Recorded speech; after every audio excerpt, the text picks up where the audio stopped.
여러분 안녕하십니까? 경기도 동두천시가 외국인을 대상으로 선제적인 코로나19 검사를 벌였는데 확진자가 80명 넘게 무더기로 나왔습니다.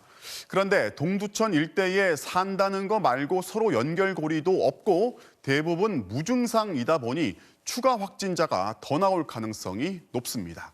동두천시는 지역 내 모든 학교의 등교를 중단시켰습니다. 박윤수 기자가 보도합니다. 오늘 오후 경기도 동두천시의 임시선별검사소. 검사를 받기 위해 줄선 사람들 사이사이로 외국인들이 보입니다. 이런 식으로 지난 이틀간 동두천시가 실시한 외국인 노동자 선제검사에서 84명의 외국인이 무더기로 확진 판정을 받았습니다. 내국인과 외국인 500여 명이 검사를 받았는데 외국인이 84명, 내국인이 4명 확진된 겁니다. 64명에 대해서는 우리가 다 이제 확인이 됐고요. 아직 20명에 대해서는 지금 추적 중에 있습니다. 확진된 외국인들 대부분은 무증상 감염자들이었습니다. 또 노동자로 일하면서 주 생활권이 양주, 포천, 남양주, 인천 등으로 다양하게 분포해 있습니다. 앞서 발생했던 남양주 외국인 노동자 집단 감염 사례처럼 외국인 노동자 사이에서의 추가 감염 가능성과 함께 지역사회 전파 가능성도 있는 걸로 알려졌습니다. 방역당국은 중앙역학조사반을 투입해 확진자들의 동선을 포함한 역학조사에 착수했습니다. 변이에 대한 검사도 시작할 예정입니다. 몇 개 사업장인지 여부는 조사 중인 사항입니다. 동두천시는 관내 외국인 4,000명에 대한 전수검사를 진행하고 오늘로 예정됐던 유치원과 초중고교 38곳의 개학을 이틀 연기했습니다. 이와 함께 서울 노원구의 한 어린이집에서는 어린이집 교사의 가족이 처음 확진된 뒤 지금까지 원생과 지인 등 14명의 확진자가 발생하는 등 새로운 집단 감염도 이어지고 있습니다. 식사 및 간식을 함께 먹고 원생 간 밀접한 접촉으로 인하여 전파되었을 것으로 파악되었습니다. 신규 확진자는 344명, 사흘 연속 300명대 중반을 유지했지만 연휴 영향으로 검사 건수가 줄어든 점을 감안하면 확산세가 잡혔다고 보긴 어렵다는 게 방역당국의 판단입니다. MBC 뉴스 박윤수입니다. 어제까지 나흘 동안 2만 3천 명 넘게 백신을 접종했습니다. 연휴를 마치고 오늘부터 접종이 본격화하는데요.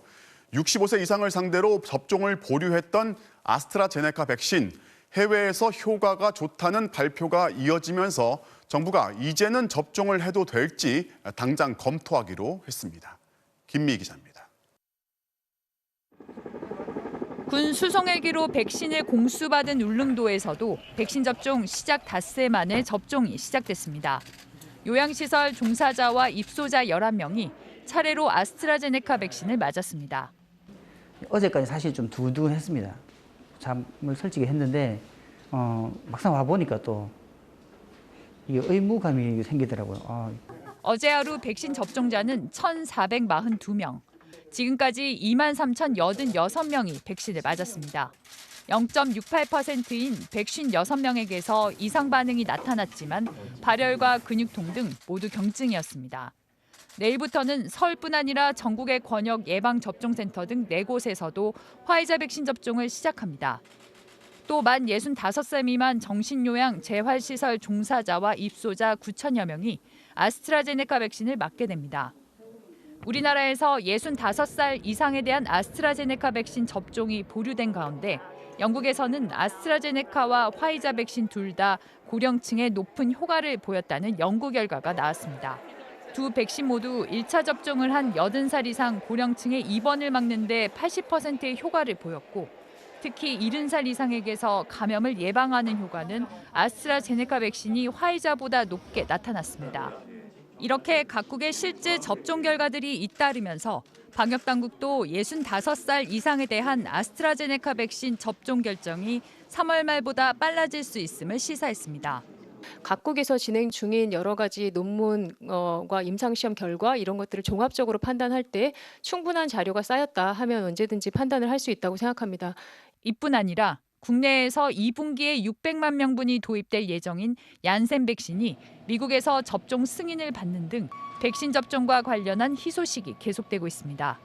하지만 방역당국은 6주 연속 감소하던 전 세계의 신규 확진자 수가 7주 만에 다시 증가세를 보이고 있다며 백신 접종이 본격화돼도 집단 면역 형성 전까지 방역 수칙을 준수해야 한다고 강조했습니다.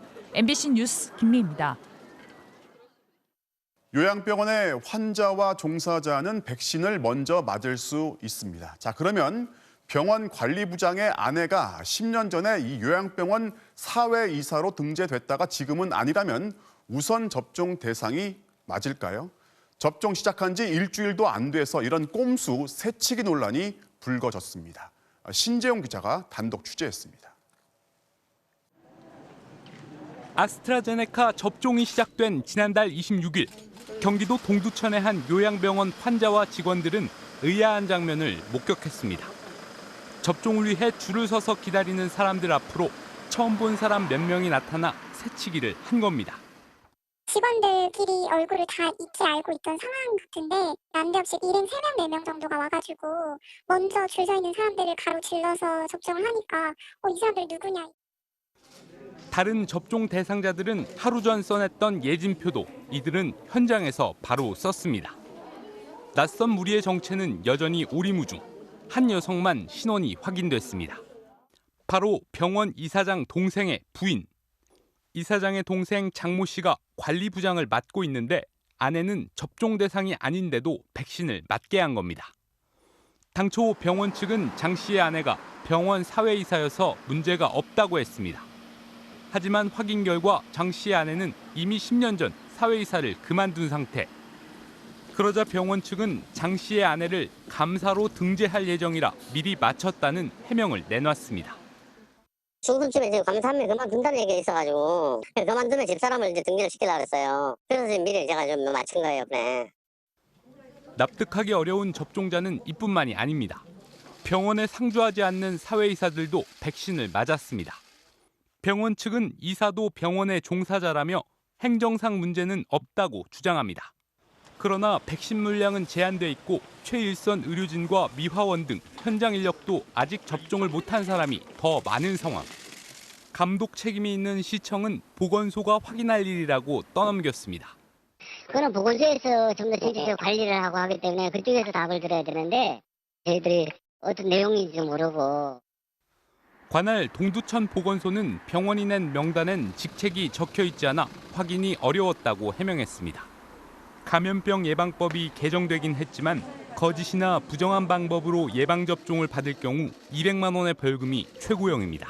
MBC 뉴스 신재용입니다. 백신 접종을 두고 가짜 뉴스가 넘쳐나고 있는데 들어보면 그저 황당할 뿐입니다. 하지만 이걸 믿는 사람들이 있다는 게 또 문제입니다. 정부가 가짜 뉴스를 만들어서 퍼뜨리는 걸 중대한 범죄로 보고 엄정 대응하기로 했습니다. 김하연 기자입니다. 아스트라제네카 백신의 첫 접종이 이루어진 지난달 26일 유튜브에 올라온 영상입니다. 치매 환자가 맞으면 신경계에 이상 반응이 나타나 치매 증상이 심해질 수 있다고 주장합니다. 아스트라제네카 백신 그리고 뭐 일반적인 다른 백신도 마찬가지고 그 단백질 분자를 만드는 데 관여하는 DNA를 조작하잖아요. 그러니까 그 백신을 맞으면은 우리 신경계에 이상 반응이 생기는 것이 아닌가. 그럴듯해 보이지만 전제부터가 과학적으로 틀린 가짜 뉴스입니다. 아데노바이러스의 염기서열에다가 코로나 바이러스의 중요한 염기서열, 스파이크 단백질에 해당하는 염기서열을 끼워 넣은 거거든요. 단백질을 어쩌고 하고 일단 관련이 전혀 없고. 이뿐만이 아닙니다. 코로나19 백신 안에는 DNA 변경 장치가 들어있다. 백신을 맞으면 DNA가 변형돼 인간이 아닌 기괴한 다른 종이 된다. 백신을 핑계로 국민들에게 전자칩을 심으려 한다. 터무니없는 각종 가짜뉴스가 SNS로 일파만파 퍼지고 있습니다. 안구 주사기에나 코끝에다가 살짝 넣어놓고 액을 주입하면은 어느 우리가 원하는 신체 부위에 피부 바로 밑에 위치시킬 수가 있습니다. 원하기만 하면 이건 현존 기술로도 가능한 거예요. 전문가들은 주입된 백신의 유전 물질은 분해되는 데다 사람의 유전 정보를 바꾸는 것도 불가능하다고 일축했습니다. 동물한테 하기는 하죠. 그냥 인식표 정도의 역할을 해줄지는 몰라도 지금 우리한테 들어와서 얘가 무슨 로봇처럼 작동을 하고 이럴 수가 없고요. 문제는 반복되는 가짜 뉴스를 사실로 믿고 백신을 맞지 않겠다는 사람들이 늘 수 있다는 겁니다. 실제 인터넷상에는 언론이 공포감을 조성해 백신을 맞게 세뇌시킨다거나 백신을 거부해야 한다는 댓글들이 달리고 있습니다. 가짜뉴스가 국민적 불신을 가져와 백신 접종에 차질을 빚은 나라들의 경험을 우리가 반복할 수는 없습니다. 11월 집단 면역 형성을 위해서는 70% 이상의 접종률이 필수적인 상황. 방역 당국은 가짜 뉴스가 잃어버린 일상을 회복하려는 여정을 방해하는 중대 범죄라며 엄정 대응을 경고했습니다. MBC 뉴스 김아영입니다. 새 학년의 첫날 전국의 유치원과 초중고등학교가 등교를 시작했지만 아직 모두가 학교에 갈 수는 없습니다. 정부는 학교 내 감염 우려를 줄이기 위해서 교사들의 백신 접종 시기를 앞당기는 데 애를 쓰고 있습니다. 이덕영 기자입니다. 엄마 손을 잡고 처음 학교에 온 초등학교 1학년 새내기들. 배운 대로 교실로 들어가기 전 손 소독을 하고 싹싹싹싹 손등 사이사이 싹싹싹. 어우 잘했어. 질서 있게 체온 측정을 합니다. 한 명씩 올라가세요. 잠깐 멈춰서 올라가세요. 마스크를 쓴 채 가림막 너머 친구들과 첫 인사를 나누고 교실에서 온라인으로 입학식을 했습니다. 안녕하세요. 손 한번 흔들면서 다시 한번 해보세요. 서울의 한 중학교에는 교문에서 교실 건물까지 레드카펫이 깔렸습니다. 중학교 학생이 되신 거예요. 환영합니다. 네, 여기 레드카펫 이렇게 밟고 올라가세요. 오늘 개학과 동시에 등교 수업을 시작한 학교는 전국 19,000여 곳. 5월 말이 돼서야 등교를 시작했던 지난해와 달리 올해엔 대부분의 학교들이 일제히 개학을 하고 등교 수업을 시작했습니다. 하지만 유치원생과 초등학교 1, 2학년, 고3만 매일 등교하고 나머지 학년은 지금처럼 거리두기 2단계에선 최대 3분의 2만 학교에 갈 수 있습니다. 매일 집에서 밖에 안 나가고 이렇게 있다가 오고 싶었거든요, 학교를. 얼른 코로나가 빨리 없어져서 이제 학교를 마음껏 좀 마스크 벗고 다닐 수 있게 됐으면 좋겠어요. 교육부는 교사들에 대한 백신 접종 시기를 앞당기는 등 매일 등교를 통한 교육 현장의 정상화를 위해 방역 당국과 협의하고 있습니다. 그 백신의 공급 시기 그리고 추가적인 전문가위원회의 검토 이런 것들을 거쳐서 결정될 상황이기 때문에 아직까지는 그 일정은 확정되지 않았다. 대부분의 학부모들은 자녀들의 등교에 찬성하는 입장이지만 감염이 걱정된다면 출석으로 인정받는 가정학습을 하거나 연간 40일까지 체험학습으로 대체할 수 있습니다. MBC 뉴스 이덕영입니다. 토지주택공사 LH의 직원들이 정부의 공식 발표가 나기 전에 신도시 예정지의 땅을 무더기로 사들였다는 의혹이 제기됐습니다. 100억 원어치의 땅을 14명의 직원들이 가족들까지 동원해서 사들였습니다. 먼저 손하늘 기자가 취재했습니다. 3기 신도시 최대 규모인 7만 가구가 들어설 경기도 시흥시의 택지입니다. 농지에 빈틈이 보이지 않을 정도로 나무가 빼곡히 심어져 있습니다. 그런데 모두 말라 비틀어져 성한 곳을 찾기 어렵습니다. 근처에 또 다른 밭도 마찬가지. 관리 흔적 없이 나무만 심어져 있습니다. 한 눈에 들어오지도 않는 이 넓은 밭은 누구 건지 확인해보니 LH 직원들의 이름이 적혀 있습니다. 이 두 농지의 소유주는 LH 직원 6명과 배우자 2명. 모두 2, 3년 전에 이 땅을 매입했습니다. 나무 심어놓으면 별로 관리할 게 없잖아. 거두나무라고 그러던데.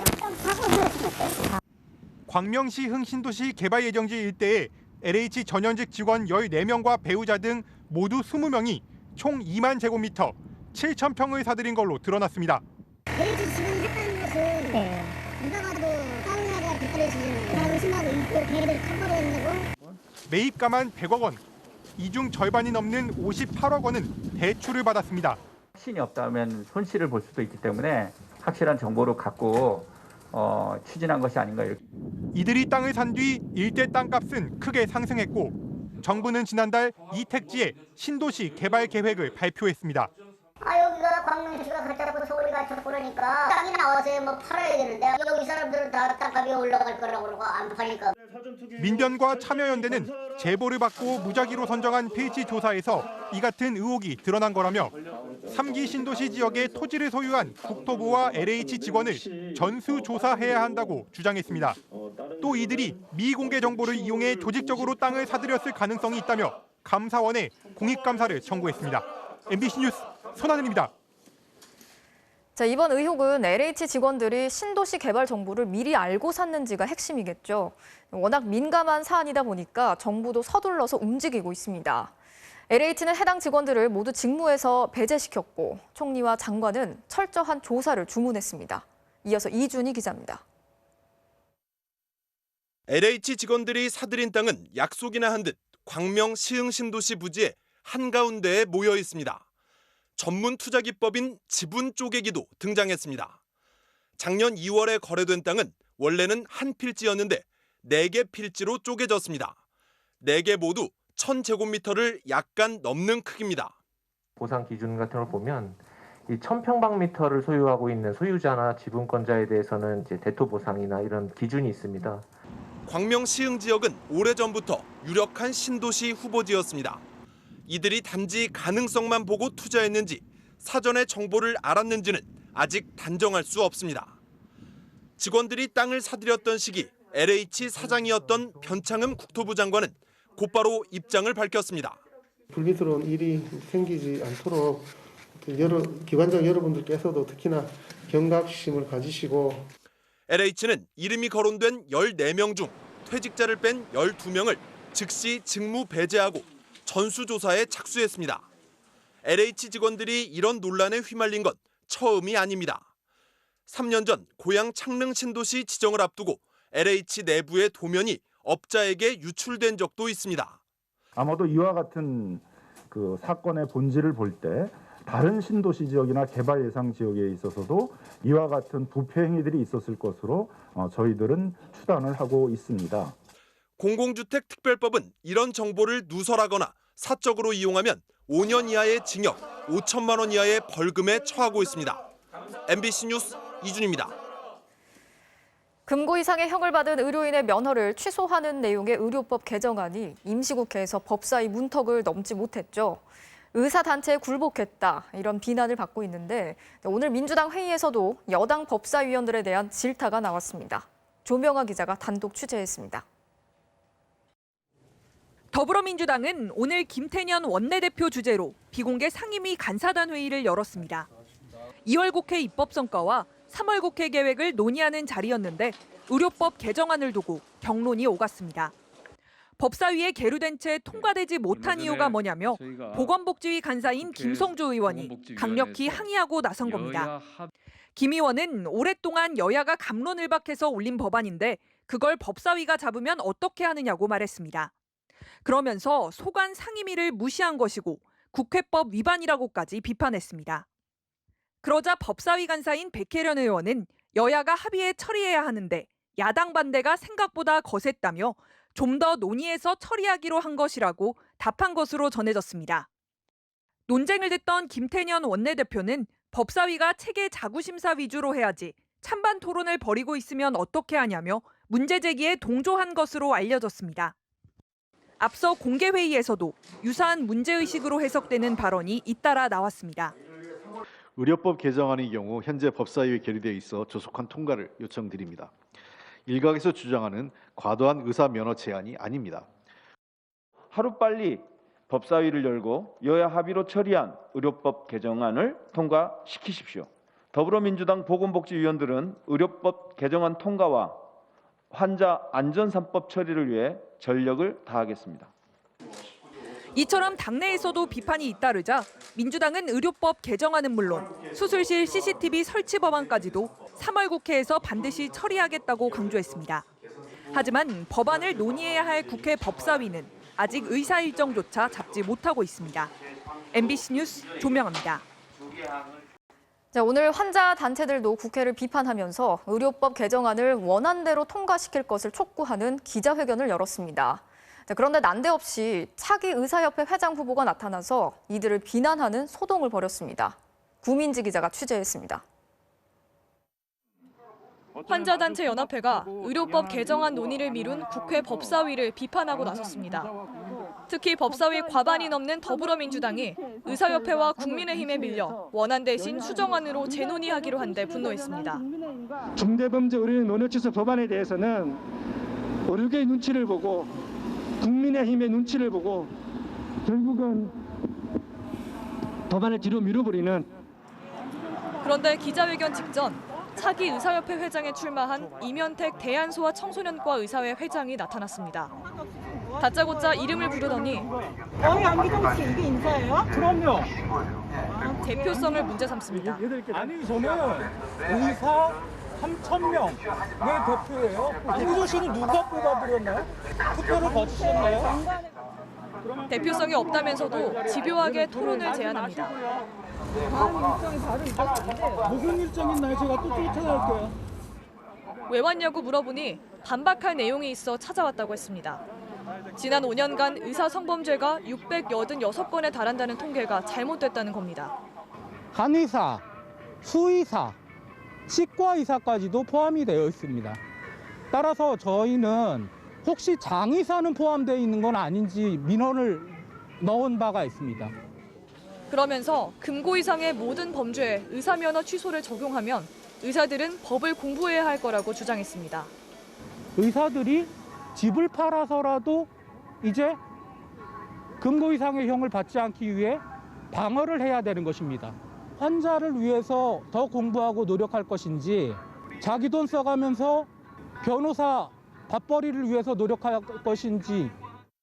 임 회장은 의사면허 취소법을 옹호한 더불어민주당 대변인에 대해서도 막말을 해 논란을 빚었습니다. 그는 차기 의협회장에 출마하면서 의료법 개정안은 의사와 국민을 이간질시키는 대국민 사기극이라고 주장하고 있습니다. MBC 뉴스 구민지입니다.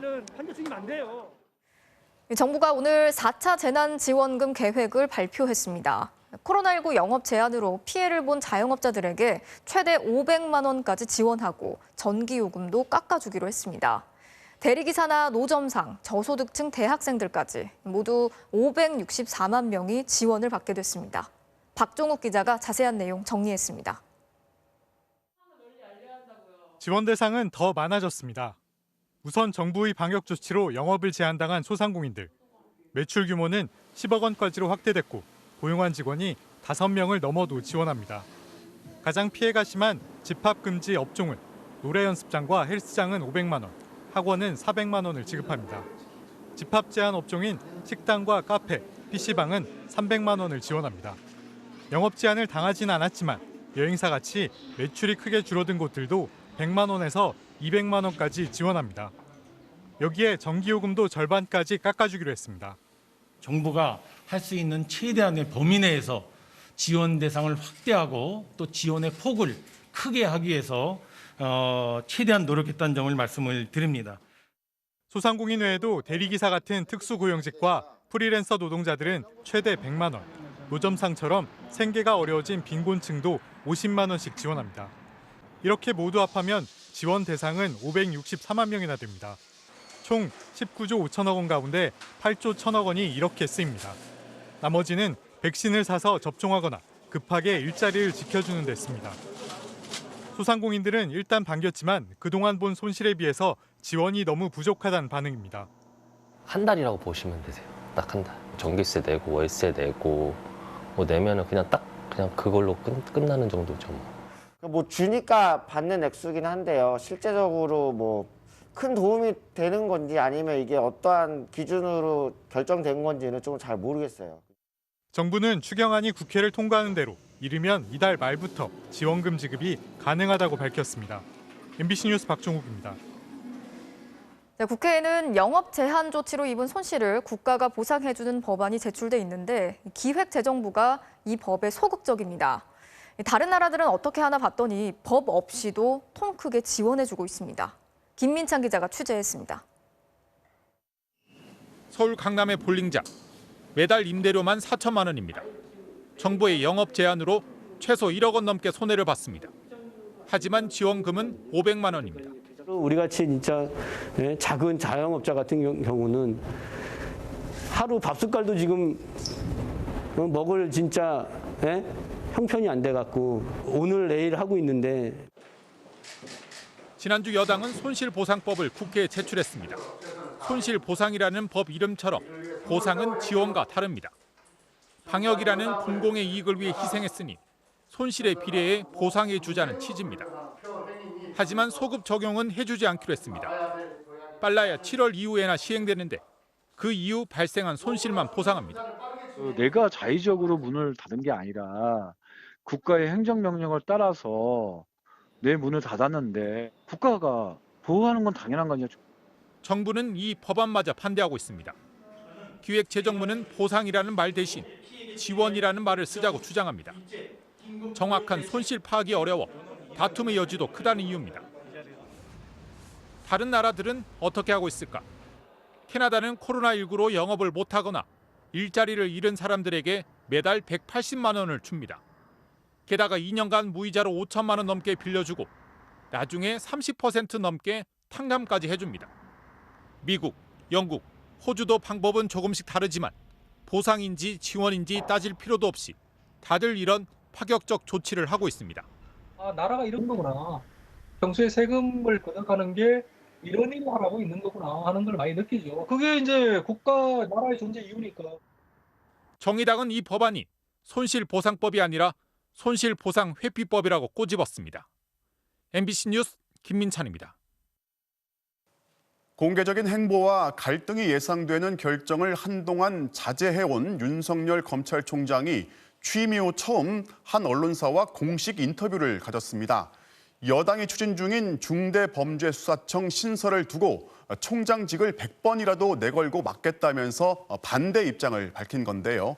이례적인 행보 또 직을 걸겠다는 인터뷰 내용을 두고 여러 해석이 나오고 있습니다. 양수현 기자가 보도합니다. 여권이 추진 중인 검찰개혁 2단계의 핵심은 수사와 기소의 분리입니다. 검찰의 6대 중대범죄 수사를 별도의 수사청에 맡기고 현 검찰은 재판에 넘길 권한만 갖는 공소청으로 개편한다는 겁니다. 그간 검찰 내 반발 기류에도 침묵을 지켰던 윤석열 검찰총장이 이례적인 공개 반발에 나섰습니다. 윤 총장은 국민일보와 인터뷰에서 검찰 수사권의 완전한 박탈은 민주주의의 퇴보이자 헌법 정신 파괴라며 강하게 비난했습니다. 검찰 조직이 아니라 70여 년 형사 사법 체계를 파괴하는 졸속 입법이라며 막을 수 있다면 100번이라도 직을 걸겠다고도 했습니다. 또 국회와 접촉면을 넓힌다고 막을 수 있는 일도 아니라며 국민들이 두 눈 부릅뜨고 지켜봐달라며 여론에까지 호소했습니다. 대검찰청은 즉각 독일과 일본, 영국 등에서도 검찰이 중대범죄 수사와 기소를 함께 맡는다는 설명 자료를 배포하며 지원 사격에 나섰습니다. 검찰 관계자도 중대범죄는 너무 복잡하고 전문적이라 직접 수사하지 않으면 재판에서 무죄가 속출할 것이라고 우려했습니다. 당초 대검은 검찰개혁 방향에 대한 의견을 내일까지 모아달라고 일선 검찰에 지시했습니다. 하지만 윤 총장이 선제적으로 강경 입장을 밝히면서 일선 검사들도 내부 전산망 등에서 비판에 가세했습니다. 박범계 법무장관은 검찰 내부의 수사, 기소 분리 등 아직 여러 방안이 거론되고 있다며 검찰 구성원들의 걱정을 잘 이해한다고 진화에 나섰습니다. 인터뷰 내용 중에는 저에게 하신 말씀도 있더라고요. 그래서 저는 언제나 열려 있고 만날 생각이 있습니다. 윤 총장은 작년 연말 직무배제에서 복귀한 뒤 첫 공개 행보로 내일 대구 고검과 지검을 방문하는데 이 자리에서 추가 언급이 나올지 주목됩니다. MBC 뉴스 양소연입니다. 네, 윤석열 총장의 이 작심 발언에 대해서 청와대가 검찰은 절차에 따라 차분히 의견을 개진하라는 입장을 내놓았습니다. 원론적인 말로 들리지만 윤 총장을 향한 강력한 경고 신호도 읽힙니다. 이어서 조국현 기자입니다. 직을 걸고 중대범죄수사청 신설을 막겠다는 윤석열 검찰총장의 작심 발언에 대해 청와대는 비교적 차분한 입장을 내놨습니다. 청와대 핵심 관계자는 국회가 검찰 개혁에 대한 국민 의견을 종합해 입법권을 행사할 거라며 검찰은 국회를 존중해서 정해진 절차에 따라 차분히 의견을 개진해야 한다고 했습니다. 일일이 대응하지 않으면서도 윤 총장의 발언이 국회를 존중하지도 또 차분하지도 않았다는 뜻을 분명히 한 겁니다. 한 청와대 관계자는 중대범죄수사청은 논의의 시작 단계인데 윤 총장이 과잉 반발하는 게 조급해 보인다고 내부 분위기를 전했습니다. 논의를 주도하고 있는 민주당 역시 임기 4개월 남은 검찰총장의 발언이라고 평가절하하면서 개의치 않겠다는 반응을 보였습니다. 임기를 4개월 남겨두고서 하신 말씀이고요. 검찰총장님의 말씀으로 보고 저희 국회의 역할은 충실히 진행할 겁니다. 민주당 고위 관계자는 중대범죄수사청 법안은 의견 수렴이 필요해 3월 중에 발의하지 않을 수도 있다고 말해 윤 총장과 당장 충돌할 일도 아님을 시사했습니다. 반면 국민의힘은 윤 총장을 적극 옹호했습니다. 문재인 정부가 검찰 자체를 폐지하려 한다며 정부와 검찰 사이 갈등의 틈을 파고들었습니다. 수사의 칼날이 자신들을 향하니까 검찰총장을 쫓아내려고 안간 힘을 쓰고 그래도 역부족이니까 검찰을 폐지하고 중대범죄수사청을 만들어서 야당의 지원 사격에도 청와대와 여당은 이른바 추윤 갈등과 같은 불필요한 충돌은 삼가겠다는 의지가 강해 윤 총장의 반발이 정부와의 확전으로 이어질 가능성은 일단 낮아 보입니다. MBC 뉴스 조국현입니다. 검찰이 한명숙 전 총리 뇌물 사건의 증언을 조작하도록 강요했다는 의혹과 관련해서 법무부가 이 사건을 조사해온 대검찰청 임은정 정책연구관한테 수사권도 줬습니다.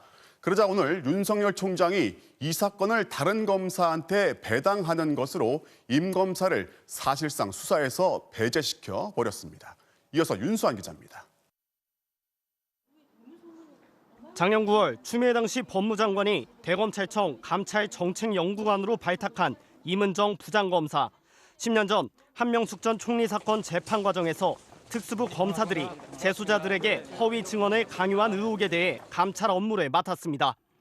반년 가까이 수사 권한 없이 조사만 수행하던 임 검사는 지난달 서울중앙지검 검사로 겸임 발령을 받아 수사권을 손에 쥐었고 곧바로 한 전 총리 재판의 허위 증언 강요 사건을 정식 수사하겠다고 보고했습니다. 하지만 대검은 즉각 반려하면서 오히려 임 검사에게 수사권을 준 법적 근거를 대라고 법무부에 이의를 제기했습니다. 윤석열 검찰총장의 승인이 없었다는 건데 법무부는 아무 문제가 없다고 일축했습니다. 검찰청법에 근거한 대통령의 인사 발령으로 수사권을 부여했다며 검찰총장의 별도 지시가 필요 없다는 겁니다. 오히려 임 연구관에게 예외적으로 수사권을 주지 않았던 대검의 조치를 비판했습니다. 일선 청해 검사들은 다 수사권이 있지 않습니까? 그게 법률에 정해진 바라고 저는 생각을 하고 있습니다. 그런 의미로 인사를 한 거고요. 상위 부처인 법무부의 설명이 나오자마자 대검은 임 연구관이 수사하겠다던 위증교사 사건을 다른 검사에게 배정했습니다. 수사권을 주지 않고 손발을 묶어오다 수사권이 생기자 이번엔 사건을 뺏은 겁니다. 임 검사는 자신의 SNS에 총장님의 직무 이전 지시에 안타깝고 한숨이 나오면서도 달리 어찌할 방도가 없어 답답하다고 심경을 밝혔습니다. 청와대 민정수석의 거취 파문으로까지 번졌던 지난달 검찰 인사 갈등 이후 윤석열 총장이 임 검사의 수사권을 두고 박 장관과 다시 충돌하면서 지난해 추미애 전 장관과의 극심한 대립 구도가 재현될 거란 우려가 나오고 있습니다. MBC 뉴스 윤수환입니다. 어제 강원 동해안 지역에 기습적으로 내린 폭설 관련 소식입니다. 진부량에 1m 가까이 내릴 정도이다 보니 수많은 차량이 도로 위에 고립돼 버렸습니다. 길게는 11시간 넘게 차에 갇혀 있었다는 운전자도 있습니다. 먼저 홍희표 기자가 보도합니다. 고속도로가 주차장으로 변했습니다. 지붕에 한가득 눈이 쌓인 차량들이 몇 시간씩 그대로 멈춰섰습니다. 끝없이 늘어선 차량 행렬에 제설차까지 함께 고립됐습니다. 눈 속에 묻혀 시동이 꺼진 차량 때문에 앞으로 나가지 못한 채 갇혀버린 겁니다. 기름이 없는지 모르겠는데 시동도 꺼놓고 있더라고요. 점점 막히다 보니까 이제 제설 차량도 아예 움직이지 못하고 있는 거예요. 자칫 기름마저 다 동이 날까 아예 시동을 끄고 운행을 포기한 채 갓길에 차량을 버려둔 경우도 적지 않았습니다. 한 번 섰는데 그 뒤로는 이제 못 빠져나오는 거죠, 차들이. 다 체인을 안 끼시었던 그런 사람들 같아요.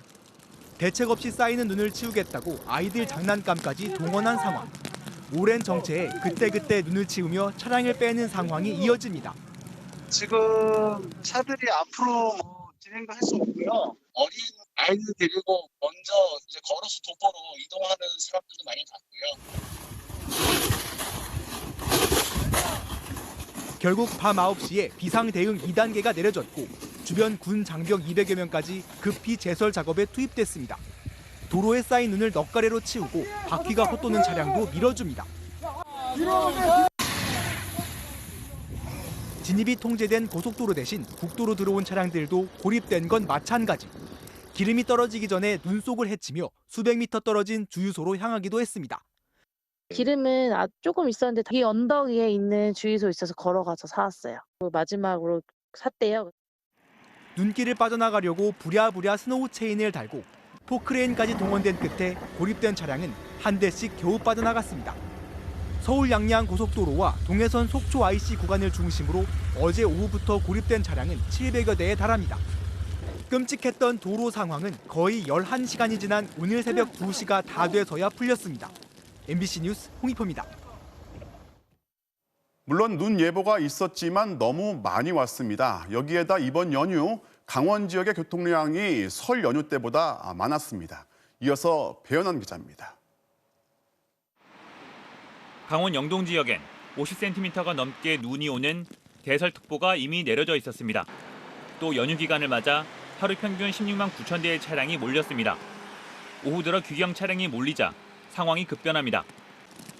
미시령으로 넘어가는 동해선 구간에선 미끄러운 오르막길을 넘지 못하고 차량들이 일제히 발이 묶이기 시작했습니다. 그 아래 양양에서 서울로 넘어가는 고속도로도 이미 주차장으로 변했습니다. 도로공사는 갑자기 몰린 귀경 차량에 시간당 10cm의 폭설이 겹친 탓이라고 보고 있습니다. 또 동해선과 서울 양양선에선 오전 9시 반부터 오후 7시까지 12차례에 걸쳐 제설 작업을 했다고 밝혔습니다. 차량 이용객들은 강한 불만을 쏟아냈습니다. 먼저 동해선 속초 IC 인근에서 눈길에 막힌 차량들을 우회시키는 조치가 한 발 늦었다는 겁니다. 이 구간 전면 통제는 오후 4시 40분부터 시작됐는데 지자체에선 이를 제대로 알리지 못했습니다. 죽는 줄 알았어요. 목숨 걸고 왔어요. 근데 제설 작업을 이렇게 해주면 어떻게 해요? 거쳐가는 길도 아니고 통행료 받는 길인데. 고속도로에 서둘러 진입한 제설 차량도 허둥댔습니다. 심지어 다른 차량들에 갇혀 움직이지 못하는 상황이 벌어지기도 했습니다. 도에서 담당하는 도로가 있고 고속도로를 담당하는 데가 기관이 따로 있어요. 고속도로 관련해서는 도로가 어디지? 하여튼 그쪽으로 문의를 하셔야겠는데요. 중앙재난안전대책본부는 차량 고립 상태가 최악으로 치닫는 걸 오후 5시 무렵 파악한 것으로 알려졌습니다. 하지만 유관기관과 협의하느라 비상대응 2단계로 격상시켜 본격 대처한 건 밤 9시가 다 돼서였습니다. 그제서야 군 장병들이 긴급 투입됐고 고립된 차량에 음식과 물 등을 전달하기 시작했습니다. 제설 차량의 위치 설정이라든가 배치 문제라든가 반복적으로 이런 일이 생기면 고민을 해봐야 될 필요가 있기는 해요. 기후변화나 이런 것들하고 맞물려서 과거의 제설 차량 운영이라든가 이런 전략들을 좀 한번 검토해볼 시점이 아닌가. 최근 눈이 오는 자연 환경의 변화, 늘어난 교통 흐름에 따라 보다 효율적인 제설 대응이 뒤따라야 한다는 게 전문가들의 입장입니다. MBC 뉴스 배현환입니다. 교통사고도 속출해서 끝내 한 명이 숨졌습니다. 비닐하우스가 무너지고 산간마을에는 전기가 끊겼습니다. 모두 3월 첫날에 내린 폭설 때문입니다. 이용 기자가 취재했습니다. 60cm의 눈이 쌓인 강원도 강릉의 한 산골 마을입니다. 묵직한 눈더미를 버티지 못하고 비닐하우스 곳곳이 무너졌습니다. 강릉과 정선 임계 등지에선 20여 동이 피해를 입었습니다. 축사가 일부 부서지기도 했습니다.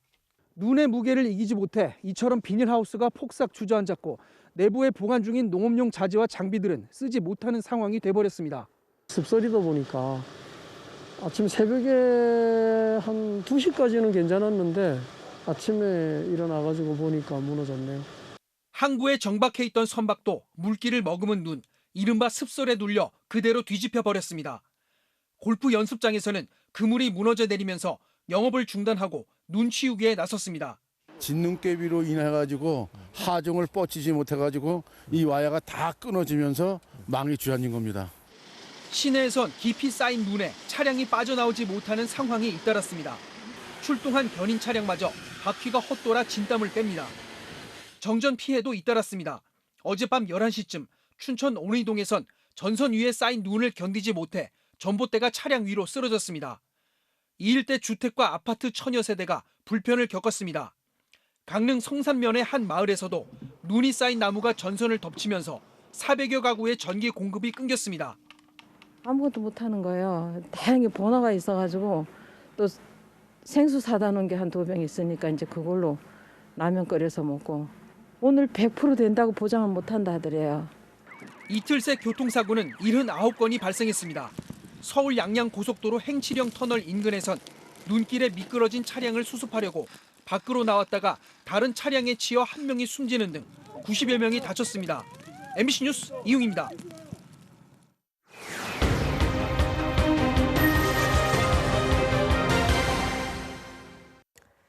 요즘 마스크를 착용하지 않으면 10만 원의 과태료를 물어야 하죠. 한 편의점 업주가 마스크를 벗고 난동을 부린 사람을 신고했더니 정작 출동한 경찰도 지자체도 서로 우리 일이 아니라면서 떠넘기기 급급했다고 합니다. 제보는 MBC 고재민 기자가 전해드리겠습니다. 경기도 김포의 한 편의점. 검은 모자를 쓴 남성이 계산대 앞을 서성입니다. 직원이 잠깐 기다려달라고 말하자 남성이 삿대질을 하며 따지기 시작합니다. 언성이 좀 높아져서 이제 마스크가 좀 흘러내리니까 불안하잖아요. 아무래도 마스크를 좀 올려달라 말씀하시니까 좀 말씀드리니까. 급기야 자신의 머리로 직원의 머리를 들이받습니다. 욕을 하시는 거예요. 머리로 치시더라고요. 이 상황을 끝내려고 이제 밖으로 나갔는데 또다시 폭행이. 이게 끝이 아니었습니다. 편의점 밖으로 나온 남성은 마스크를 벗어던지고 본격적으로 욕설을 이어갑니다. 뒤늦게 나타나 말리는 듯했던 부인도 실랑이에 동참했습니다. 아내분도 차에서 내리셨는데 마스크도 안 쓰셨고 30cm도 안 되는 거리에서 이제 저한테 말을 하시니까 너무 불안하고 마스크 한 번 더 써달라 말씀을 또 드렸는데 거기서 또 이제 쌍욕을 하시고. 결국 편의점주는 경찰에 신고했습니다. 그런데 폭행뿐 아니라 마스크 미착용에 대해서도 처벌해달라고 하자 황당한 대답이 돌아왔습니다. 마스크 단속은 자기네 일이 아니라는 겁니다. 방역 관련은 전부 지자체에서 단속하고 지자체 어디로 전화드려야 돼요? 김포시청이요. 저기 문의를 하시면 그쪽에서 할 겁니다. 저희가 이거를 안 해요. 과태료 사항은 경찰관이 이거 단속 규정이 없어요. 경찰 말대로 김포시청에 물었더니 여기서는 다시 경찰에 신고하라는 답변이 돌아왔습니다. 먼저 파출소에 연락하셔가지고 접수를 한 다음에 그다음에 경찰서 지자체 그런 과정을 가는 게 더 낫다고 보네요. 제 보기에는. 마스크를 쓰지 않은 확진자와 접촉했을 경우 당장 타격이 큰 상황에서 편의점주는 신고조차 할 수 없다는 사실에 어이없어 했습니다. 저희는 뭐 어디에다가 이거를 신고를 하고 하소연을 하고 마스크가 의무화라고 하는데 이건 뭐 대체 어떻게 의무화인지 처벌도 없이. 취재가 시작되자 김포시청 측은 뒤늦게 담당 부서에서 해당 건에 대해 과태료 처분 절차를 검토하겠다고 밝혔습니다. MBC 뉴스 고재민입니다. 만화가 의사로 알려진 정민석 아주대학교 의대 교수가 SNS에 대놓고 아들 자랑을 하다가 이른바 아빠 찬스 의혹에 휩싸였습니다. 아들이 자신의 도움으로 의학 박사를 받아서 31살에 조교수가 됐다는 내용인데요. 실제로 20편의 논문에 아빠와 아들이 공저자로 이름을 올렸습니다. 정혜인 기자가 취재했습니다. 정민석 아주대학교 의대 해부학과 교수가 어제 SNS에 올린 글입니다. 아들 정범선 씨가 만 31살 젊은 나이에 연세대 원주의대 해부학교실의 조교수가 됐다는 것. 아주대 의대에서 제 도움으로 의학 박사를 받았다고도 적었습니다. 또 다른 게시물에는 교과서 공동저자가 아들이라며 아들은 조교수가 되기 전에 세계에서 이름을 알렸다고 자랑했습니다. 자랑처럼 아버지가 도움을 줬을 가능성은 커 보입니다. 실제로 아들 정 씨는 2014년과 2015년 아버지 밑에서 조교로 일했습니다. 14년도부터 이제 정민석 교수님이랑 같이 수업을 들어왔어요. 그냥 해부학교실 조교라고 그때는 친구로 그렇게 불렀거든요. 이때부터 국내 학술지에 실린 아들 정 씨의 논문은 34건. 이 중 20건이 아버지와 공동저자라는 사실이 공개되면서 아빠 찬스 논란은 더욱 거세졌습니다. 이에 대한 입장을 듣기 위해 정 교수를 직접 찾아갔습니다. 그냥 미안한데 홍보팀에서 허락을 안 했습니다. 미안합니다. 내가 잘못을 했기 때문에. 아들 정범선 씨에게도 전화를 시도했지만 연락이 닿지 않았습니다. 아들 정 씨를 조교수로 임명한 연세대 원주의대 측은 정 씨의 논문이 부친과 공동 저자인 줄 몰랐다며 내부에서 논의 중이라고 전했습니다. 인사위원회 할 때 논문 적합성이라든지 이런 걸 보잖아요. 그때 당시에는 저희가 이제 공동저자로 들어간 사실이 이게 부친인지 뭐 이런 것까지 파악하기는 사실 좀 힘든 부분이. 누리꾼들은 아들 정 씨가 정부의 공공의대 정책을 비판하는 의대, 이제는 부모 백으로 쉽게 가자는 만화를 게시한 사실도 적발했습니다. 현재 이 만화는 삭제된 상태입니다. 이런 가운데 정 교수의 차남도 아주의대 해부학교실에서 특임 연구원직을 맡고 있는 것으로 확인됐습니다. 아주대 의료원 관계자는 학교 차원에서 관련 조사를 진행할 예정이라고 밝혔습니다. MBC 뉴스 정혜인입니다. 신생아를 인큐베이터에 포개 넣고 이른바 셀프 수유를 했던 김포의 한 산부인과 아동학대 혐의로 검찰에 넘겨졌습니다. 상상도 못했던 신생아 학대가 있었지만 정작 아동학대 혐의는 셀프 수유 한 가지에만 적용됐다고 합니다. 자, 왜 이런 어처구니 없는 일이 벌어진 건지 김건휘 기자가 취재했습니다. 비좁은 인큐베이터 안에 꼭 붙어있는 신생아 2명. 울음소리가 시끄럽다는 이유로 이 병원은 인큐베이터에 아기를 2명씩 우겨 넣었습니다. 사실 좀 말도 안 되는 거죠. 밀착된 상태에서 분비물이 전파시킬 수 있기 때문에. 아기들 혼자 분유를 먹게 하는 셀프 수유도 수시로 이루어졌습니다. 아기 입에 꽂아두는 거예요. 기도로 넘어가기 때문에 분수하듯이 토를 하는 거예요. 지난해 9월 MBC 보도 이후 수사에 착수한 경찰은 간호인력 3명에 대해 아동학대 혐의가 인정된다고 보고 오늘 검찰에 넘겼습니다. 메스로 신생아 눈 주변에 상처를 내고도 숨긴 의혹이 제기된 의사에 대해선 업무상 과실치상 혐의를 적용하고 병원장은 관리감독을 소홀히 한 책임을 물어 검찰에 넘겼습니다. 하지만 아동학대가 적용된 건 CCTV로 확인된 11차례의 셀프 수유뿐. 인큐베이터가 한 대뿐이라 어쩔 수 없었다는 병원의 주장을 받아들여 신생아 포개기는 학대가 아니라고 봤습니다. 인큐베이터 자체가 위험한 상황은 아닌 거죠. 증명할 수 있는 그런 자료들이 있어야 되는데 수사하는 과정에 그걸 찾지 못했다는 거죠. 피해 부모들은 이 같은 결정에 또다시 분노했습니다. 생명을 다루고 있는 의사가 그거를 당연시하게 느끼고 별로 문제점을 인지하지 못하고 했다는 것 자체가 이해가 안 되고요. 지난해 9월 신생아 포개기와 셀프 수유를 처벌할 수 있는 모자보건법 개정안이 발의됐지만 해당 법안은 5개월 넘게 계류 중입니다. 결국 병원에서 이런 학대 의심 사례가 다시 나와도 제대로 처벌할 수 없는 현실은 그대로인 셈입니다. MBC 뉴스 김건희입니다. 중국에서 한국 아이돌 스타가 주연을 맡은 영화가 4년 만에 상영을 앞두고 있는데 한류 스타를 강조하면서 적극 홍보까지 하고 있습니다. 사드 갈등으로 인한 이른바 한알령이 조금씩 해제되는 신호인지 베이징 김희용 특파원이 취재했습니다. 고양이의 저주를 받은 소년이 좋아하는 여자친구를 만나서 사람과 고양이의 삶을 오가는 판타지 로맨스 영화. 그룹 엑소 멤버인 세훈이 주연을 맡았고 명당, 인사동 스캔들의 박희곤 감독이 연출한 캔맨입니다. 有时候会控制不住自己变身，先是生气啊，或者非常开心，还有就是特别喜欢某个人，你也应该一样。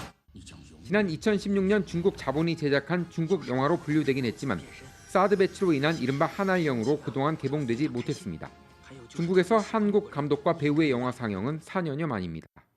예고편에 3월 14일 상영이란 문구도 담겼고 영화 예매 어플리케이션에도 올라와 있습니다. 그간엔 사드 이전 개봉 영화만 인터넷 플랫폼을 통해서 유통돼 왔는데 이번엔 배급사가 한류 스타를 강조하면서 적극 홍보하는 것도 달라진 분위기입니다. 홍보사에서 대대적으로 엑소가 출연한 영화가 개봉을 한다. 한알령의 해제 신호탄이 아닌가라고 얘기를 하는 것은 조금 이례적인 것. 중국 매체들은 더 나아가 순수 한국 영화인 승리호도 중국 영화 당국과 협의 중에 있다며 올 상반기 중국 내 상영 가능성이 있다고 보도했습니다. 중국에서 영화 상영을 위해선 당국의 허가를 받아야 하는데 영화업계에선 이미 다수의 한국 영화에 대한 판권을 확보해놓고 분위기를 살피고 있습니다. 중국은 지난해 말부터 한국 게임의 서비스 허가권을 일부 내주면서 제한을 풀기 시작했습니다. 중국의 이런 점진적 변화는 양국이 올해와 내년을 한중 문화 교류의 해로 선포한 데 이어서 시진핑 주석 방한과 관련해 분위기 형성을 하기 위해서란 분석도 있습니다. 미중 갈등이 지속되는 상황에서 중국으로선 한국에 우호적인 메시지를 보낼 필요도 있을 것으로 보입니다. 베이징에서 MBC 뉴스 김희웅입니다. 3년 전 침대에서 방사성 물질인 라돈이 검출됐던 라돈 침대 사건. 이번에 생긴 처리 기준에 따라서 창고에 쌓여있던 침대들을 소각하기로 했습니다. 하지만 안전성에 대한 우려의 목소리도 나오고 있습니다. 김민욱 기자가 취재했습니다. 지난 2018년 방사성 물질 라돈이 침대에서 검출돼 7만 개의 침대가 수거됐습니다. 스펀지와 커버 등 480톤 물량이 3년째 창고에 쌓여 있었습니다. 라돈 침대처럼 천연 방사성 물질이 검출된 폐기물에 처리 기준이 없었기 때문입니다. 그런데 정부가 법적인 기준을 마련했습니다. 일반 쓰레기에 라돈 침대 폐기물을 15% 정도 섞어 태운 뒤 남은 재를 매립하는 방식입니다. 정부는 라돈 침대의 경우 방사능 농도가 1g당 10베크렐 이하라서 불에 태우고 땅에 파묻어도 사람에게 위험하지 않다고 설명했습니다. 또 폐기물을 소각하는 사람이 1년 동안 방사선에 노출되는 양도 엑스레이를 한 번 촬영할 때 나오는 정도인 0.3mSv 미만이라고 말했습니다. 매립의 경우도 사용 종료 후 해당 매립장에 거주하는 사람이 받는 방사선 영향이 연간 최대 0.1mSv 미만이 되도록 기준을 마련했습니다. 하지만 소각 방식으로 라돈 침대를 처리하는 것에 대한 우려의 목소리가 나옵니다. 불에 태운다고 라돈이 사라지는 것도 아니고 주민들이 소각과 매립 장소를 순순히 내줄 리가 없다는 겁니다. 소각을 하게 해서 발생되는 그 라돈 가스, 그거에 대한 통제가 과연 되느냐, 이 가스가 과연 사라지느냐. 소각장이 있는 지역 사람들이 이걸 안다면은 가만히 있을까요? 정부는 그러나 해외에서도 방사성 제품 폐기물은 소각해서 처리한다며 폐기물 처리 장소로 정해지는 지역에선 주민 설명회를 열어 설득할 것이라고 밝혔습니다. MBC 뉴스 김민욱입니다. 이어서 오늘 이 뉴스 전해드리겠습니다. 음주운전 처벌을 강화하는 윤창호법이 시행이 됐지만 음주운전은 여전히 끊이지 않고 있습니다. 경찰이 경각심을 불러일으키기 위해서 도주한 운전자를 끝까지 추격해 검거하는 영상을 공개했습니다. 광주 북구 유흥업소가 밀집된 구역의 한 도로에서 경찰이 한창 음주 단속을 하고 있습니다. 그런데 검은색 차량이 난데없이 인도로 올라갑니다. 우리 직원을 발견하고 그냥 인도로 슬금슬금 올라가는 거예요. 단속을 피하기 위해 달아난다고 판단한 경찰, 차량을 뒤쫓기 시작합니다. 그러자 도주 차량은 차도로 내려와 더욱 속력을 높이는데요. 경찰의 정차 요구 거부, 교통신호 무시. 이번엔 골목으로 숨어듭니다. 좁은 골목길에서 추격전을 벌이다 자칫 사고로 이어질 수 있는 상황. 계속 쫓을 건지 중단할 건지 판단해야 했습니다. 주택 밀집 지역이라 양쪽에 다 주차가 돼 있어가지고 굉장히 위험합니다. 근데 시야에 음주 용의 차량이 계속 도주하고 있는데. 좁은 길을 내달리며 아슬아슬 고개 운전을 하던 차량은 경찰차가 행인들의 안전 문제로 잠시 속도를 줄인 사이 시야에서 사라져버렸습니다. 이대로 놓친 걸까? 저 차로에서 앞 차들이 신호에 머물러가지고 직진을 못했을 겁니다. 직감적으로 우회전을 했을 거라고 생각하고 우회전을 해서 추격을 했죠. 베테랑 경찰의 직감은 적중했습니다. 아, 쫓아다 하고 그 차가 딱 기었어요. 200~300m 전방에 쫓던 차량의 후미등이 보인 겁니다. 6분여간 도주국을 벌이던 차량 운전자는 결국 현장에서 검거됐습니다. 음주 측정 결과 40대인 남성 운전자의 혈중 알코올 농도는 0.185%, 면허 취소 수준. 경찰의 빠른 판단력과 정확한 도주로 예측으로 한밤의 추격전은 그렇게 종료됐습니다. 끝까지 추격을 합니다. 앞에서 범인이 도망가는데 어떤 대한민국 경찰관이 그걸 포기합니까? 오늘 이 뉴스였습니다.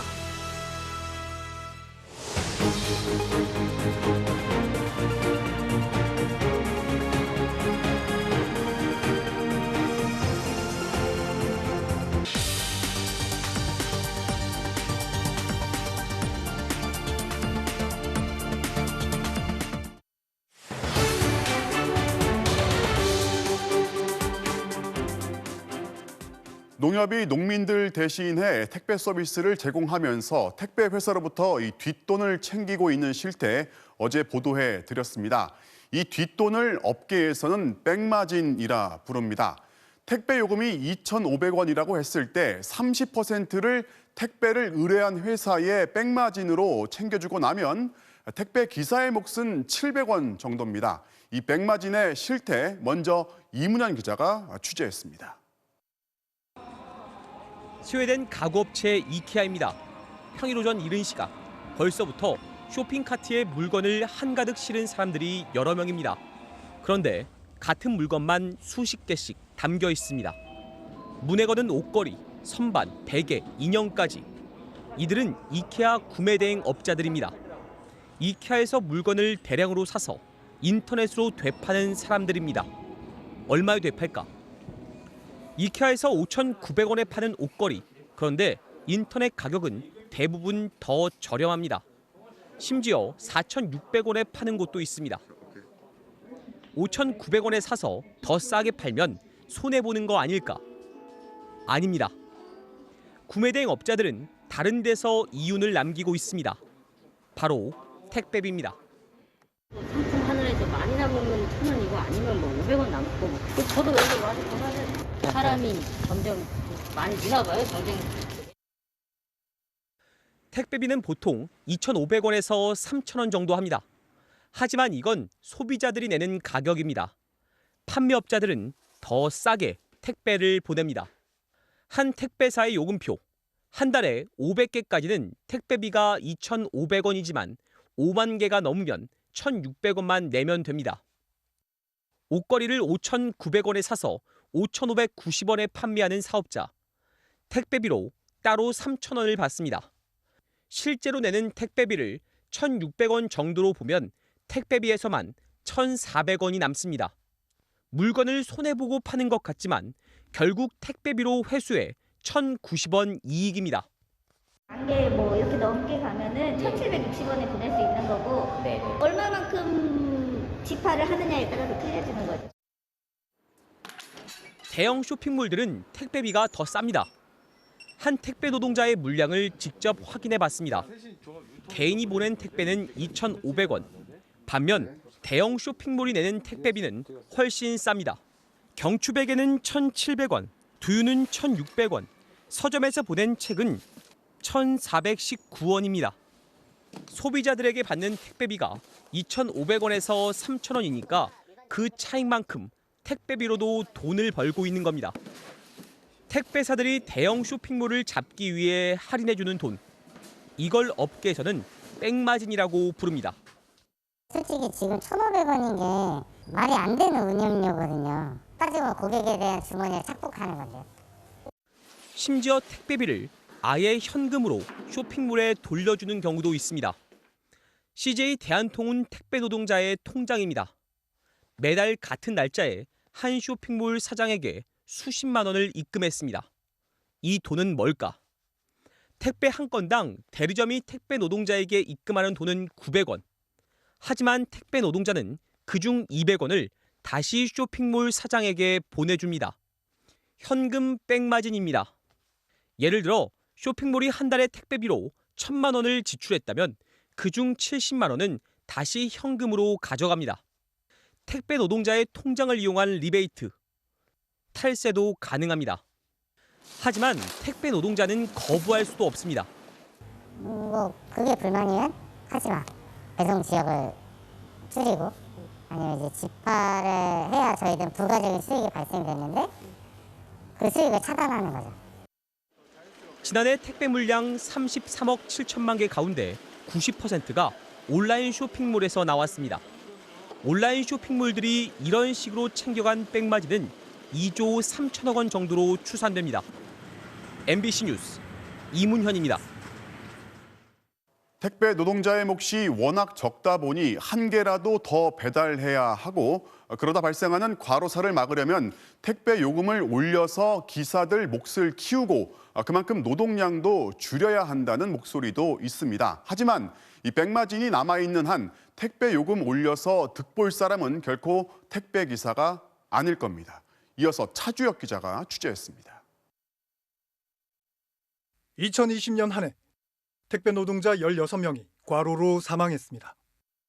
작년에 이제 그렇게 과로사가 많이 일어나는데 저희 와이프가 한 번은 자고 있는데 와가지고 이렇게 숨쉬나 안 쉬나 확인하고 하더라고요. 같이 생활하는 이제 가족들도 그런 심리적인 위축감이 되게 큰 것 같아요. 택배 노동자들은 왜 과로할까? 택배비의 구조를 보면 알 수 있습니다. 우리가 내는 택배비 2,500원.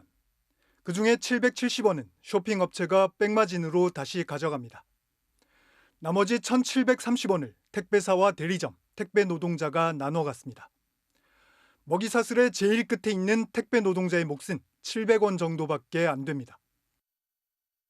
2인 가구 도시 노동자의 평균 소득인 437만 원을 벌려면 한 달에 6,200개, 하루 평균 250개를 배송해야 합니다.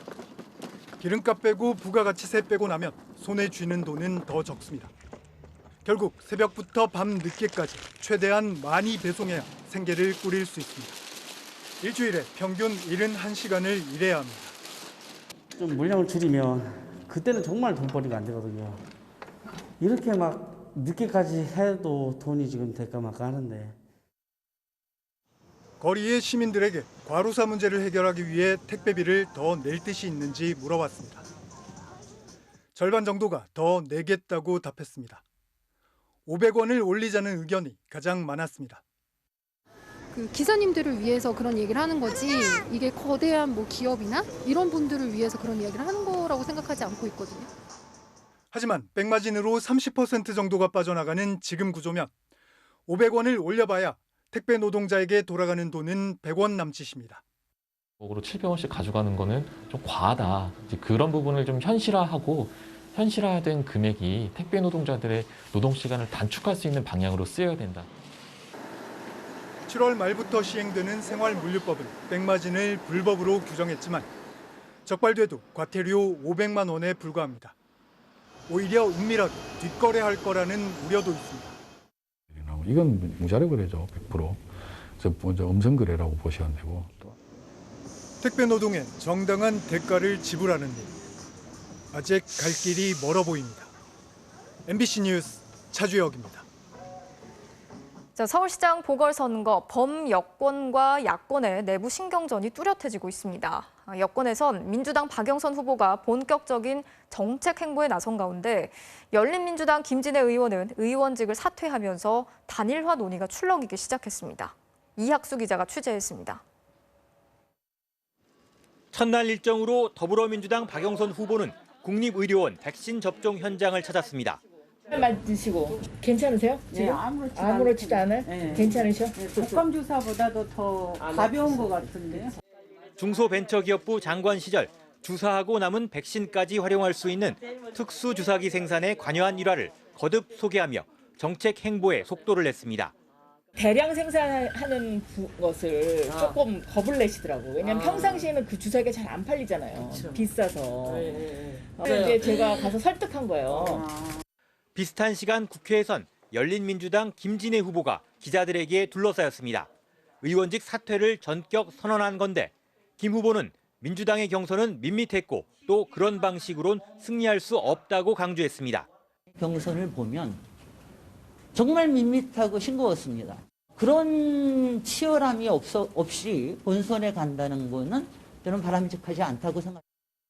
오는 8일까지인 의원직 사퇴 시한에 얽매일 바에는 아예 지금 그만두겠다고 나선 겁니다.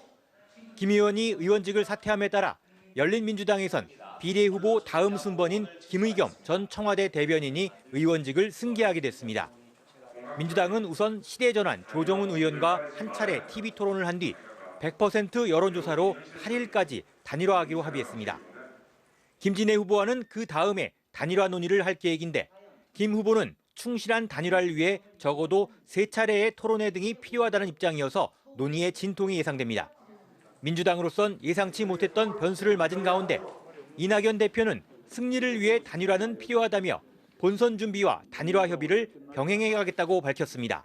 MBC 뉴스 이학수입니다.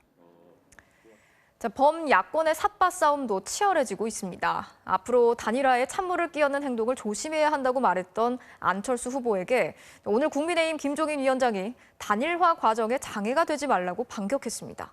보도에 이기주 기자입니다. 국민의힘 김종인 비상대책위원장은 여론조사 방식의 단일화 방안을 고수하는 국민의당 안철수 후보를 거칠게 몰아세웠습니다. 제3지대 후보로 단일화돼서는 선거에 이길 수 없다.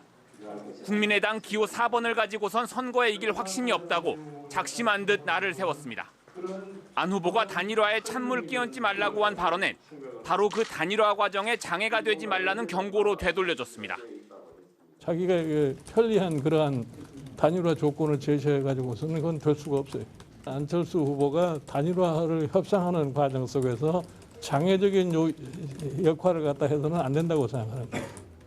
이에 대해 안 후보는 자신이 기호 4번으로 나가야 민주당이 싫은데 국민의힘을 선택하지 못하는 분들을 결집시킬 수 있다며 김 위원장의 주장을 정면으로 반박했습니다. 그런 방법으로 민주당은 싫은데 아직 국민의힘을 선택하지는 못하는 분들 양쪽의 힘을 결집시키고 마음을 하나로 모을 수 있다는 생각입니다. 양측 단일화 실무자들의 기싸움도 격화됐습니다.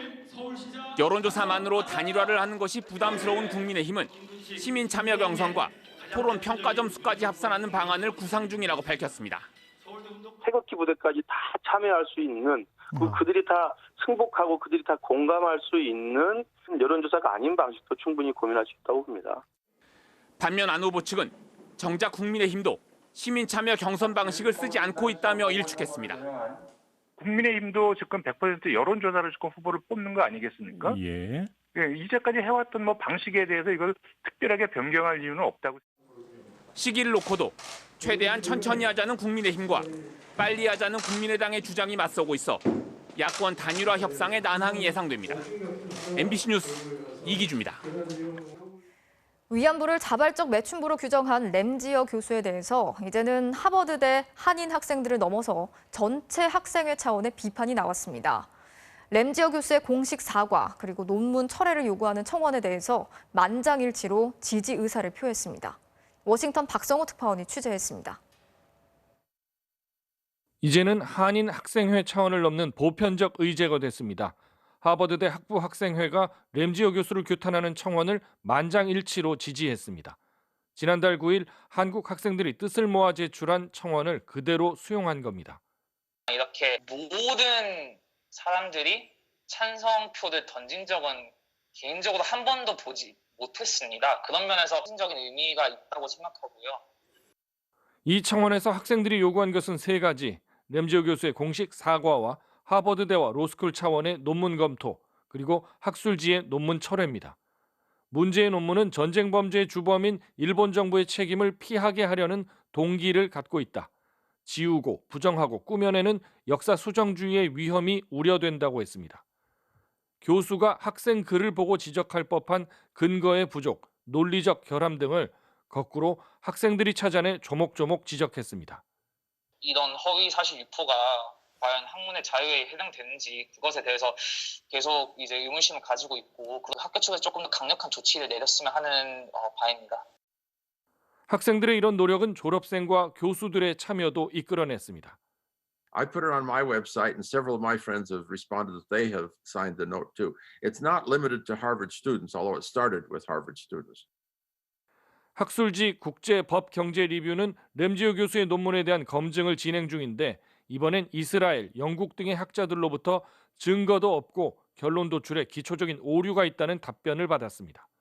워싱턴에서 MBC 뉴스 박성호입니다.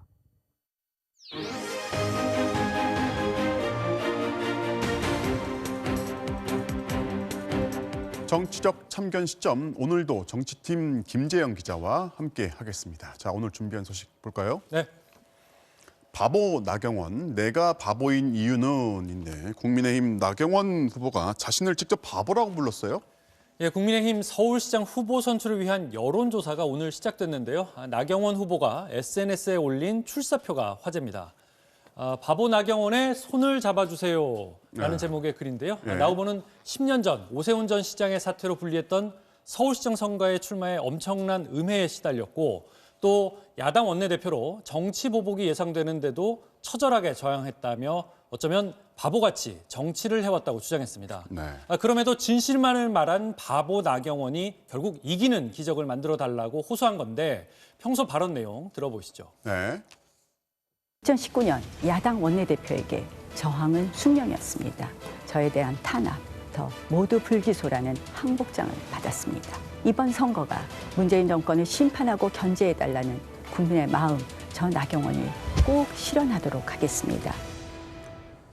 사실 바보라고 하면 우리 모두가 떠올리는 정치인이 따로 있죠. 예, 바보 정치인 하면 고 노무현 전 대통령이 떠오르죠. 지역 감정을 타파하겠다며 민주당을 간판으로 부산에서 출마했고 또 낙선을 거듭하는 노 전 대통령의 모습을 보고 주변에서 바보 정치인이라고 불렀던 건데요. 네.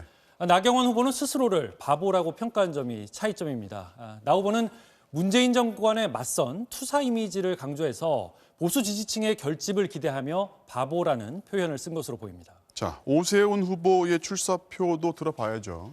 예, 바보 나경원의 보수 결집 전략과 달리 오세훈 후보는 스스로를 연륜과 경험을 갖춘 장수라고 내세우면서 중도층으로의 확정을 꾀했는데요. 네. 발언 내용 들어보시죠. 실용적 중도 우파의 가치를 지켜왔습니다. 무엇보다 취임 첫날부터 서울시를 진두지휘할 수 있는 경험 많은 장수가 필요합니다. 국민의힘 후보하고 이제 안철수 후보의 단일화 움직임은 진전이 좀 있습니까? 어제 제3지대 단일화로 야권 단일화가 본격 시작되긴 했는데요. 네. 진척보다는 기싸움이 팽팽합니다. 김종인 비대위원장은 연일 안철수 후보로는 본선 승리가 어렵다고 강조하고 있는데요. 왜 그렇다는 건지 들어보시죠. 네. 제3지대 후보로 단일화돼가지고서는 시장 선거 이길 수가 없어요. 지금 현재 나타나고 있는 지지율이라고 하는 것은 솔직하게 얘기해서 그게 진짜 지지율이 아니에요. 민주당에 소속돼 있는 사람들이 안철수 쪽으로 상당히 지지를 보내고 있다고. 자, 김 위원장은 국민의힘 후보로 단일화돼야 승산이 있다는 데 방점을 두고 있습니다. 안철수 후보로 단일화가 되더라도 기호 2번 국민의힘으로 나서야 선거운동도 돕겠다는 입장입니다. 자, 안철수 후보 MBC 인터뷰에서도 밝혔지만은 생각이 전혀 달라요. 예, 안 후보는 중도 확장을 위해서는 자신이 후보가 돼서 정당보다는 인물 중심으로 선거를 치르자는 입장인데요. 네. 내용 들어보시죠. 네. 단일 후보로 선출되면 그 후보를 중심으로 결집하고 그 후보의 의사를 존중하는 것이 단일화 취지에 맞지 않습니까? 지금 시민들은 인물을 요구하는데 정당 대결을 고집하면 야권은 저는 100점 100패라고 생각이 듭니다. 그래서 이것이 민주당 대 국민의힘 대결로 가면 국민의힘이 민주당을 이길 수 있겠습니까? 자, 김 위원장의 기호 2번 주장을 반대하는 목소리는 보수 진영에서 계속 나오고 있습니다. 같은 당 장제원 의원은 기호 2번 논란이 유치찬란하다라고까지 하면서 지금 국민의힘에 필요한 사람은 김종인 위원장이 아니라 안철수 후보라고까지 했고요. 무소속 홍준표 의원도 끝까지 심술을 벌이는 김 위원장의 모습은 서울시장 승리에 전혀 도움이 되지 않는다며 일갈했습니다. 네. 제3지대 단일화는 뭐 큰 잡음 없이 넘겼지만은 야권의 최종 단일화는 고비들이 꽤 남은 것 같습니다. 자, 오늘은 여기까지 듣겠습니다. 지금까지 김재영 기자였습니다.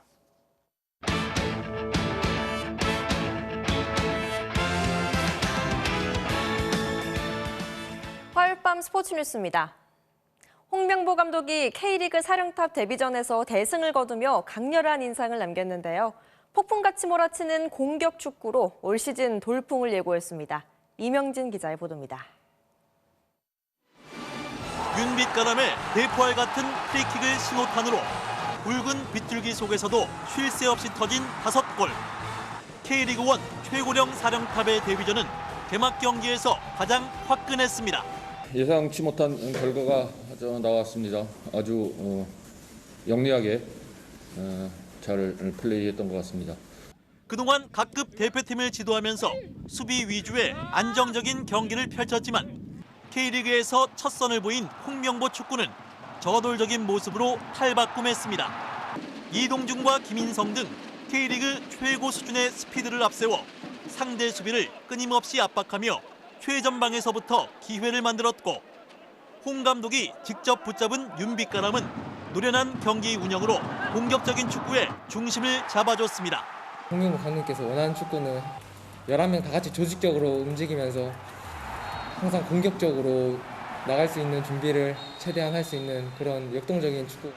어린 선수의 재능을 키우기 위한 22세 이하 선수 활용법도 과감해 선발로 투입한 2002년생 19살 강윤구는 국가대표 형들 사이에서도 돋보이는 활약으로 울산에 더 강한 에너지를 불어넣었습니다.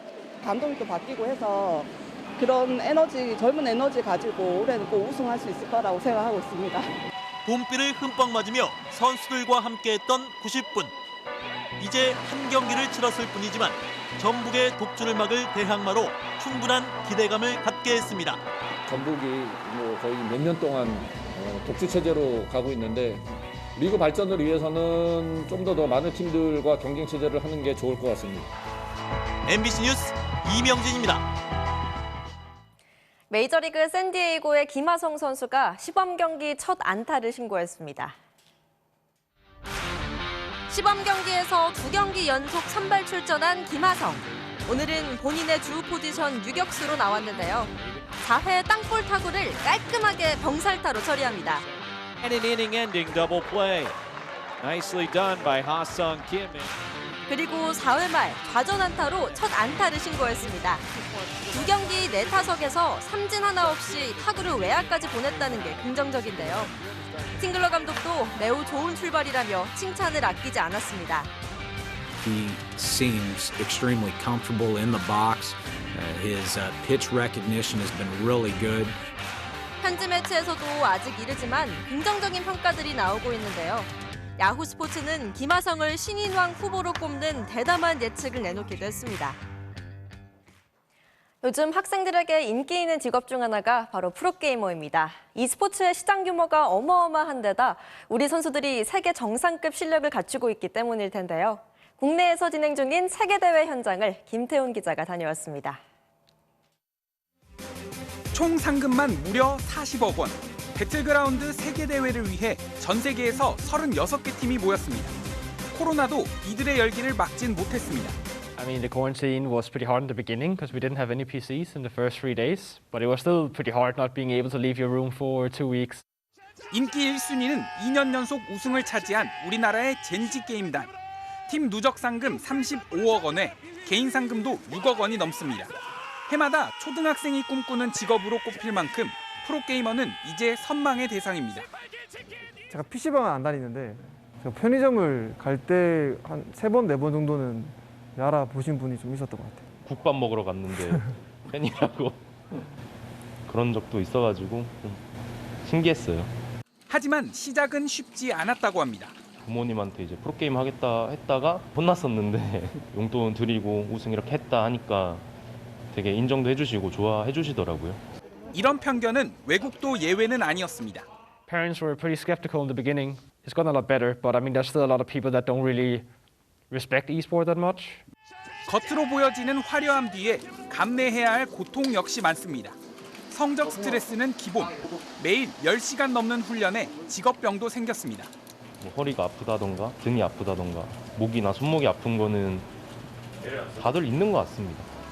20대 중반만 돼도 베테랑으로 취급받을 만큼 선수 수명도 길지 않고 직업에 대한 편견 역시 여전히 남아있지만 이들은 자신이 선택한 꿈을 향해 오늘도 열정을 불태우고 있습니다. 자부심을 굉장히 많이 느끼게 됐었고요. 활활 끓어오르는 무언가가 제 가슴속에 남아있었기 때문에 MBC 뉴스 김태훈입니다. 야구장에 파충류가 난입한다면 어떨까요? 그런데 길을 잘못 찾은 것 같은데요. 토플레이 출발합니다. 미국 대학 야구입니다. 갑자기 경기가 중단됐고 선수들이 어딘가를 보고 살짝 웃는데요. There's a iguana out there. 사람들이 몰려오자 이구아나도 깜짝 놀랐어요. 정말 필사적으로 나가려는데 틈은 좁고 펜스는 꼼짝을 안 하네요. 결국 겨우 출입구를 발견해서 무사히 탈출에 성공합니다. 과거 개나 고양이가 그라운드에 난입해 경기가 중단되는 소동은 자주 있었죠. 골프장에서는 악어가 그린 위로 올라와서 선수들을 깜짝 놀라게 하기도 했었는데요. 야구장 이구아나는 처음인 것 같은데 다들 놀라지는 않네요. 다음은 멕시코 프로축구입니다. 감각적인 논스톱 슈팅으로 동점골을 터뜨린 이 선수. 동료들과 기쁨을 나누더니 골프 포즈로 골 세리머니를 마무리합니다. 얼마 전 큰 교통사고로 당한 타이거 우즈의 쾌유를 빚는 마음을 담았다는데요. 바람이 꼭 이뤄졌으면 좋겠네요. 마지막은 NBA에서 나온 그림 같은 엘리우 플레이입니다. 멋진 속임 동작에 이은 노루 패스. 그리고 공중에서 폭발적인 마무리. 서로 텔레파시가 통한 것 같죠? 지금까지 토플레이였습니다. 포르투갈 축구에서 나온 짐야의 골 보시죠. 골대에 2번이나 맞았는데 기어코 밀어넣었네요. 화요일밤 스포츠뉴스였습니다.